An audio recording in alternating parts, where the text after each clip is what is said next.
engkau melihat, khitabnya Allah Subhanahu wa taala mengajak bicara dengan Rasulullah sallallahu alaihi wasallam. Alam tara kaifa fa'ala rabbuka bi ashabil fil?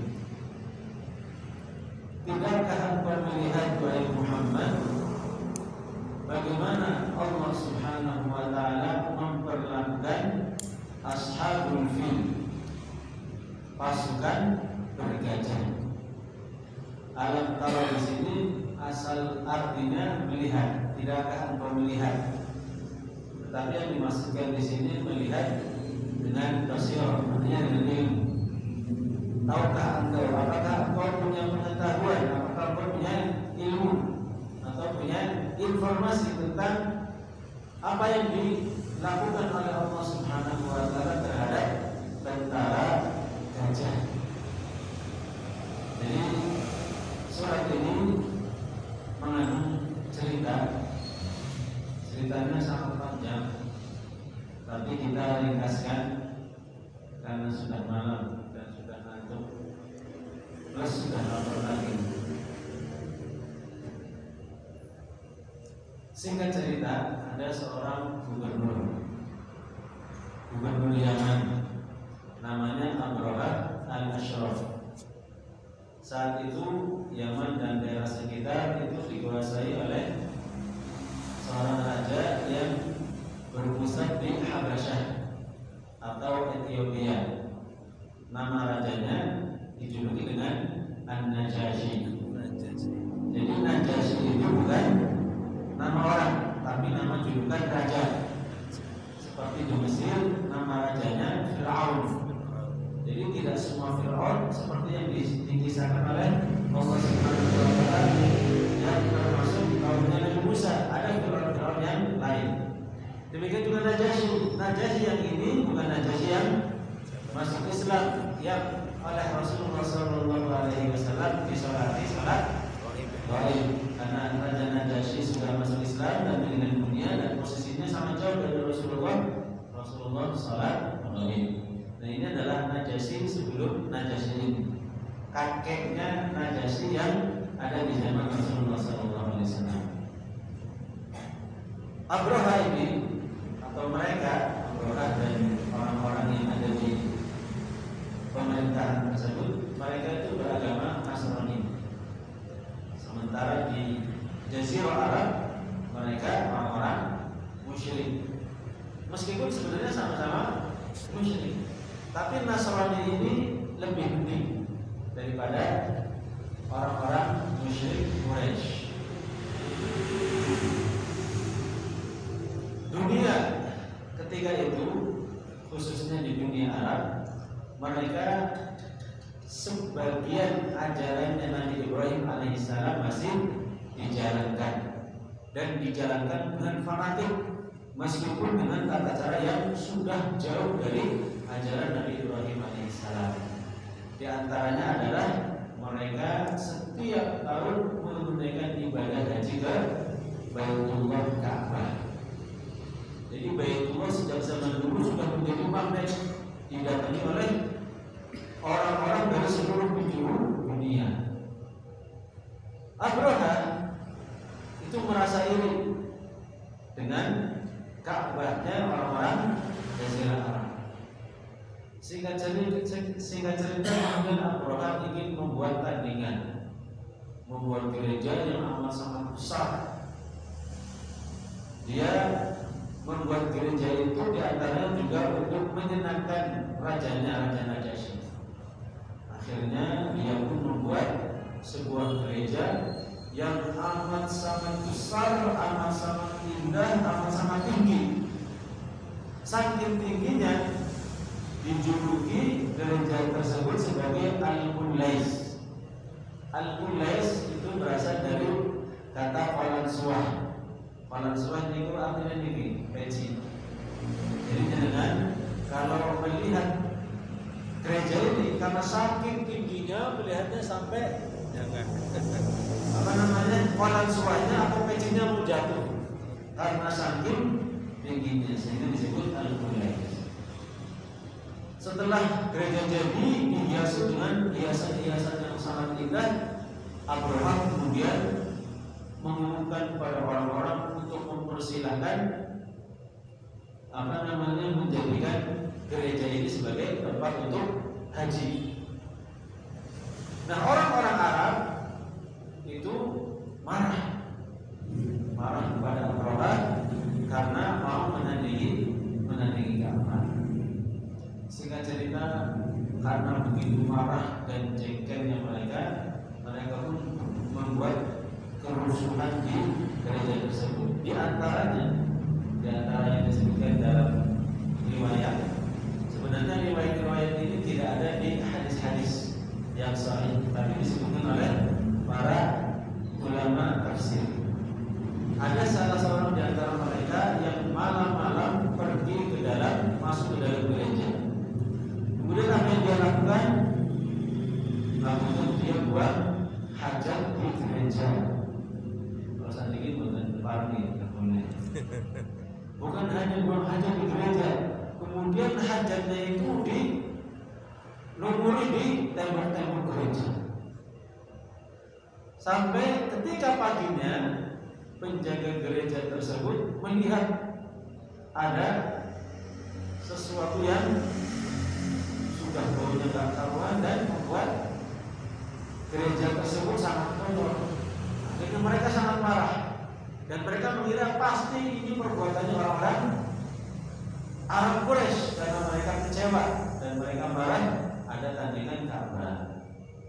Dalam riwayat lain disebutkan bahwa sekelompok orang-orang Arab Quraisy itu datang di malam hari ke dalam gereja kemudian membakar gereja.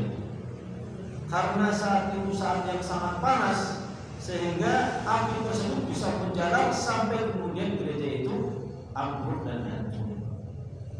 Mendengar hal itu kemudian Abraham sangat marah dan sangat murka. Setelah mengetahui bahwa benar ternyata yang melakukan hal itu adalah orang-orang Arab, maka Abraham bertekad akan menghancurkan Ka'bah, berjanji membalas dendam akan menghancurkan Ka'bah, dan tidak tanggung-tanggung mengumpulkan ribuan pasukan. Di antara pasukan tersebut mereka membawa 8 gajah atau 12 gajah. Niatnya dengan gajah-gajah itu nanti mereka akan menghancurkan Ka'bah. Jadi Ka'bah akan dirantai, kemudian rantai tersebut dikaitkan ke gajah, tinggal gajah berjalan maka Ka'bah akan serta-merta langsung ambruk. Niat mereka. Mereka pun mempersiapkan diri mengumpulkan gajah-gajah yang besar yang terlatih, dan ada satu gajah yang sangat besar, pimpinannya gajah, namanya Mahmud. Gak ada yang namanya Mahmud kan? Ente gimana nama-nama? Memang sejarah menyebutkan demikian, namanya Mahmud.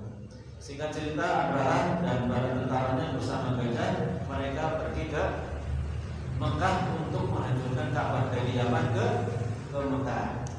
Orang-orang Quraisy atau orang-orang Arab setelah mengetahui Abraham akan menghancurkan Ka'bah, mereka sebagian mereka itu mengumpulkan kekuatan pasukan untuk menghalau dan melawan. Akan tetapi semuanya kalah karena begitu besarnya pasukan Abraham. Sampai ketika di daerah sebelum masuk gerbang Mekah, mereka singgah, kemudian mereka merampasi harta-harta milik orang-orang Arab. Di antaranya ada 200 onta milik Abdul Muttalib. Sebelum Abraham datang ke Ka'bah, Abdul Muttalib datang menemui Abraham. Abdul Muttalib itu terkenal orangnya ganteng, berwibawa, tinggi besar, rupawan. Nah, ketika Abraham melihat itu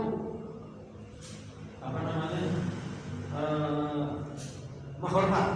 Jadi karena begitu wibawanya Abdul Muttalib merasa hormat sampai dia dari singgasana kemudian turun dan duduk bersama Abdul Muttalib. Kemudian dia bertanya kepada Abdul Muttalib melalui penerjemah, apa yang membuat Abdul Muttalib datang? Mau nengok apa? Kata Abdul Muttalib, saya ingin engkau mengembalikan 200 ontaku. 200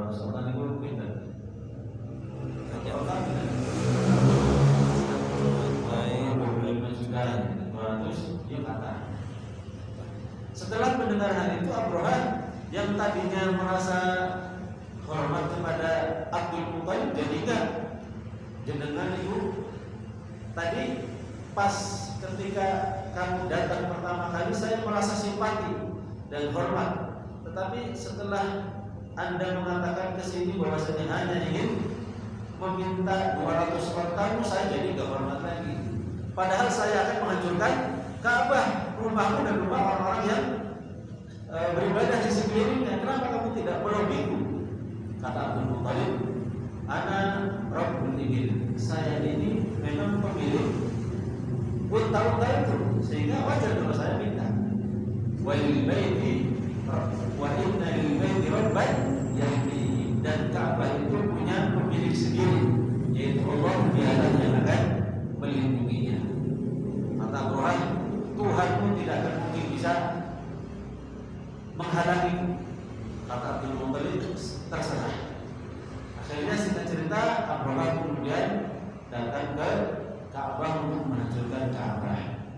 Ketika gajah-gajah itu dipersiapkan untuk menghancurkan Ka'bah, gajah yang paling besar yang bernama Mahmud itu tiba-tiba menderum. Menderum itu nama? Duduk, berhenti, nggak mau lanjut ke Ka'bah. Padahal dia adalah pimpinannya gajah-gajah yang lain, sehingga gajah-gajah yang lain juga ikut duduk atau tidak bergerak. Dipaksa-paksa, bahkan sampai ditombak-tombak, sampai dilukai, dia berdiri gak mau. Ketika diajak jalan ke arah Yaman, itu mau. Ketika diajak ke arah Syam, ke arah timur, ke arah barat, itu mau. Tapi ketika diajak ke arah timur, ketika itu ke arah Ka'bah, itu langsung menurun lagi. Terus seperti itu, dipaksa tidak mau. Sampai akhirnya kemudian Allah Subhanahu wa taala mengirimkan pasukannya Allah Subhanahu wa taala. Alam tara kaifa fa'ala rabbuka bi ashabil fil alam yaj'al kaidahum fi tadlil. Bukankah Allah Subhanahu wa taala telah menjadikan tipu daya mereka sia-sia? Dan itulah orang-orang Yahudi, orang-orang Nasrani selamanya akan berusaha menghancurkan kaum muslimin. Akan tetapi dengan rahmat Allah Subhanahu wa taala, Allah Subhanahu wa taala menjadikan tipu daya mereka sia-sia. Alam yaj'al kaidahum fi tadlil wa arsala 'alaihim tayran ababil. Dan Allah Subhanahu wa taala mengirimkan kepada mereka pasukan bergajah itu tayran ababil, burung. Namanya sana burung ababil. Ababil itu bahasa Arab artinya berbondong-bondong. Jadi Allah Subhanahu wa taala mengirimkan pasukan burung yang belumnya dari tadi banyak tiba-tiba ada. Sebelumnya ada para ulama tiba-tiba datang dari arah laut pasukan burung yang berbondong-bondong karena begitu banyaknya. Jadi namanya bukan burung ababil, tapi burung yang datang secara berbondong-bondong. Wa arsala 'alaihim tayran ababil tarbihim bi hijaratin min sijil. Jadi burung yang amat sangat banyak tersebut, setiap burung itu membawa 3 batu, satu di paruhnya, 2 di kakinya atau cakarnya. Mereka membawa apa? Tarbihim bi hijaratin min sijil. Mereka membawa batu-batu yang terbuat dari tanah yang terbakar. Wallahu a'lam dari mana. Itu kehendak Allah Subhanahu wa taala. Tarbihim bi hijaratin min sijil faja'alahum ka'asfin ma'kul. Maka kemudian Allah Subhanahu wa taala menjadikan mereka semua ka'asfin ma'kul, seperti daun yang dimakan ulat. Daun yang dimakan ulat berbulu. Seperti itu. Jadi mereka itu ketika terkena batu-batu tersebut, ada di antara mereka yang langsung mati, ada di antara mereka yang satu persatu tubuhnya meleleh, ada yang terbakar, ada yang lari kocar-kacir, sambil lari mereka kemudian tumbang, ada juga yang selamat. Adapun Abraha, Allah Subhanahu wa taala menghendakinya tidak langsung mati. Dia kena batu, masih bisa jalan, masih bisa lari menuju ke Yaman. Tetapi selama perjalanan itu tubuhnya meleleh atau tubuhnya itu merinding. jari-jarinya, tangannya sampai ketika sampai di Yaman, benar-benar kemudian Allah Subhanahu wa taala membinasakannya, jantungnya keluar, kemudian dadanya terbuka, kemudian Allah Subhanahu wa taala membinasakannya. Adapun orang-orang yang masih hidup, ada sebuah riwayat yang disebutkan oleh Aisyah radhiyallahu anha. Jadi ada sebagian pasukan bergajah yang masih hidup tapi cacat, buta dan cacat, dan dia minta menjadi pengemis di kota Ka'bah, kota Mekah. Di antara faedah yang bisa kita ambil dari kisah singkat ini atau dari secara ringkas tafsir surat ini, bahwa Allah Subhanahu wa taala Maha kuasa atas segala sesuatu, dan sebenarnya Allah Maha mampu untuk membinasakan meskipun tidak perlu dengan mengirimkan pasukannya. Akan tetapi inilah hukum yang Allah Subhanahu wa taala tetapkan di dunia ini. Ada yang namanya sunnatullah, ada hukum sebab akibat. Kalau Allah mau, Allah akan menghancurkan dengan serta-merta. Kalau Allah mau, Allah Subhanahu wa taala akan menjadikan seluruh manusia di dunia ini menjadi beriman. Akan tetapi la yus'al amma yaf'al wa hum yus'alun. Allah itu tidak ditanya kenapa Allah melakukan ini, kenapa Allah melakukan itu. Justru kita yang nanti akan ditanya. Karena disinilah Allah Subhanahu wa taala menguji kita. Faedah yang kedua, bahwa sesuci apapun tempat, Ka'bah itu kan tempat yang paling suci di dunia, tetapi tidak serta-merta membuat orang yang tinggal di tempat tersebut menjadi suci. Makanya kata Syekhul Islam Ibnu Taimiyah rahimahullah, al-ardul muqaddasah la tuqaddisu ahada. Tempat yang paling suci sekalipun tidak akan menjadikan orang yang ada di tempat itu otomatis suci. Jadi kan ada tempat yang suci, ada waktu yang suci. Contohnya sekarang di bulan Ramadan.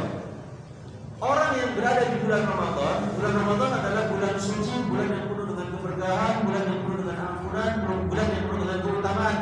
Tetapi orang-orang yang berada di bulan Ramadan ternyata tidak serta-merta menjadi orang-orang baik atau orang-orang suci. Karena waktu yang suci atau tempat yang suci tidak otomatis membuat orang yang ada di situ menjadi suci. Akan tetapi walakin yuqaddisuhu amaluhu, yang menjadi suci adalah upaya dia untuk menjadi suci amalnya. Makanya di Ka'bah meskipun tempat yang suci dulu orang-orang kafir, orang-orang musyrik banyak sekali, bahkan mayoritasnya, bahkan semuanya pernah menjadi orang-orang musyrik. Sekarang pun demikian, di Makkah, di Madinah, tempat yang paling suci, ada nggak orang jahat? Ada. Demikian juga dengan Ramadan.